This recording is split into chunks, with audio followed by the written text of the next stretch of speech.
kilingan, walang pinoprotektahan, walang kasinungalingan, serbisyong totoo lang.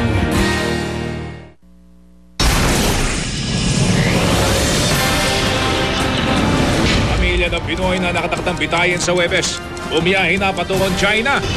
Liham ng apela ni Pangulong Aquino, iniabot na sa embahada ng China. Sa gitna ng harap-harapang batikos ni Pangulong Aquino sa Korte Suprema, Chief Justice Corona inulan ng mosyon para mag-inhibit sa mga kasong may kinalaman kay dating Pangulong Arroyo. Kabilang sa mga naghain, apo ng yumaong si FPJ. Pangulong Aquino, pinagkakatiwalaan pa rin ng maraming Pilipino base sa bagong Pulse Asia Survey.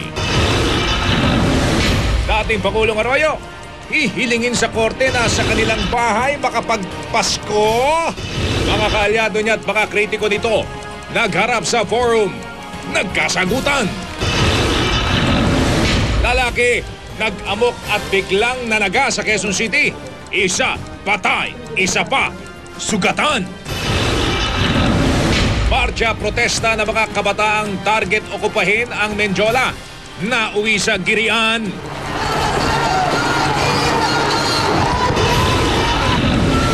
Sa Inglaterra, ang karera habang may dalang Christmas pudding. Kampo ni Rian Ramos, formal nang nagpetisyon sa korte. Humiling na pagbawalan si Mo Twister na maglabas ng mapanirang pahayag laban sa kanya. Annabel Rama, nag-init ang ulo nang makaharap sa pagdinig ang nagdemanda sa kanyang si Nadia Montenegro. Tell the truth, okay? Tell the truth! Nadia, nagreklamo sa mga pulis.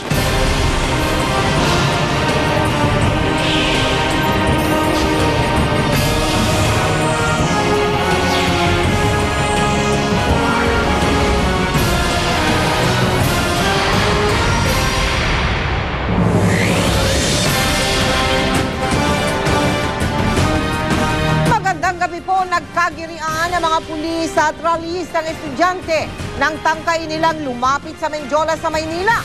Ang pinoprotesta ng mga kabataan ang pagtapyas sa budget para sa edukasyon. Nagpumilit ang mga estudyante na boging ng barikada ng mga pulis kaya binomba sila ng tubig. Nakatutok po doon online si Haji Rieta. Haji, kamusta na dyan?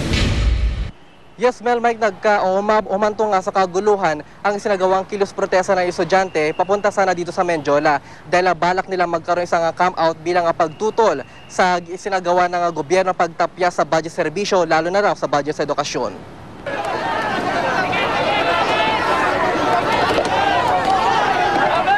Nagkatulakan at nagkapaluan pa. Ganito kagulong kinahantungan ng kilos protesta ng ilang grupo ng estudyante habang tinatak nila ang kahaba ng Murayta papunta sa ng Menjola. Pero hindi pa man sila nakakalapit sa Menjola, agad din silang hinarang ng mga pulis. Menjola sa taong bayan niya! Ang mga estudyante, pilit na binuwag ang mga barikada ng mga pulis dahilan para magkagirian at tumaas ang tensyon. Hanggang sa bombahin na ng tubig ang mga rallyista.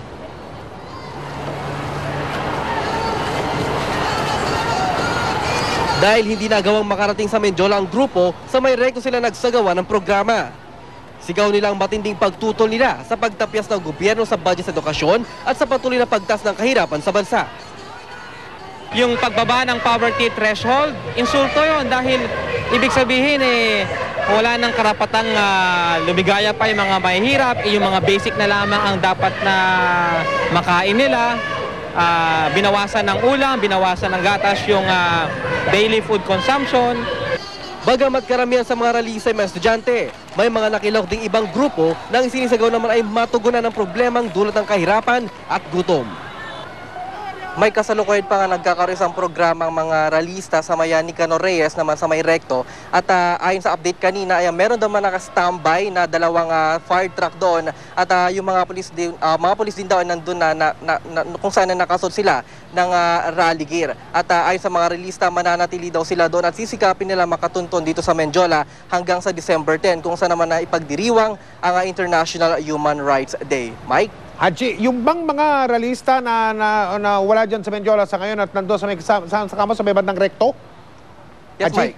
Nandun po sila ngayon, Mike, dahil hindi nga sila nakapasok dito sa Menjola dahil ayaw silang papasukin o hindi sila pinapayagan nito mga kapulisan natin na makatuntun dito sa may Menjola. So hanggang sa ngayon, Mike, ay nandun sila ngayon sa may Recto kung saan meron silang isinasagawang programa ngayon. Mike? Binigyan ba sila ng taning ng mga otoridad kung hanggang kailan sila pwedeng manatili doon sa Recto? Haji? Mike, wala tayong information with regards to that pero sinisikap natin na malaman kung hanggang kailan sila mananatili doon sa may lugar nila ngayon. Pero ayon sa mga rallyista, Mike, ay sinabi nila na sisikapin nila na hanggang December 10 ay makatuntun nga sila dito sa may Menjola kung saan mas malaki pang kilos protesta ang isasagawa kasabay na rin ng selebrasyon ng International Human Rights Day, Mike. Haji, apektado ba yung daloy ng mga tao at mga sasakyan doon sa bahagi ng Recto kung saan nagpunta ang mga rallyista at kung saan sila nananatili hanggang sa mga sandaling ito, Haji? Yes, Mike, no, bali na divert na nga yung daloy ng trapiko kanina at hindi na yung mga sasakyan na papunta sana ng Manila City Hall ay hindi na dumiretso sa may Ayala Bridge. Dinivert na sila sa may Recto kung saan doon na dadaan lahat ng mga sasakyan, Mike. Maraming salamat, Haji Rieta. Bumiyahe na patungong China ang pamilya ng Pilipinong nakatakdang bitayin doon sa darating na Huwebes. Bagamat sinabi na ng korte ng China na pinal na ang kanilang sintensya, nagpahabol pa rin ang apela si Pangulong Noynoy Aquino na personal naman na hinatid ni Vice President Giorgio Marbinay sa Embahada ng China. Ang tumutok ay si John Consulta. Hello po. Tumulak na patungong China ang mga kaanak ng bibitaying Pilipino bandang tanghali kanina. Kasama sa bumiyahe ang dalawang kapatid at dalawang pamangkin, lula ng China Southern Airlines flight. Sinamahan sila ng ilang taga-Department of Foreign Affairs. Hiling ng pamilya na huwag pangalanan ang Pinoy na nakatakdang bitayin sa Huwebes, kaya di rin sila humarap sa media kanina. Ang pamilya ni Ramon Credo na binitay sa China noong 2010 sa kasong drug trafficking din, batid daw ang nararamdaman at pinagdadaan ng OFW.